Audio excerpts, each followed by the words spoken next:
তো গাইস, তোমরা কি কখনো দেখেছো যে জলে টাচ করার সঙ্গে সঙ্গে জল বরফ হয়ে গেছে? তো আজকে আমি তোমাদেরকে সেটাই দেখাবো। তো সেটার জন্য আমার কাছে আছে একটা গ্লাস আর আছে জল।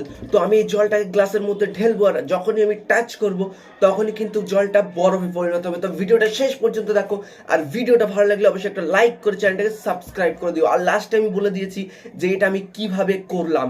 তো চলো আমি প্রথমেই জলটাকে এর মধ্যে ঢেলে নিই। তো এখানে আমি জলটাকে এর মধ্যে ঢেলে নিয়েছি, আর এবারে আমাকে একটুখানি টাইম দিতে হবে এটাকে বরফে পরিণত হওয়ার জন্য। আর এই যে আমি আমার আঙুলটাকে এর মধ্যে ডিপ করে দিচ্ছি।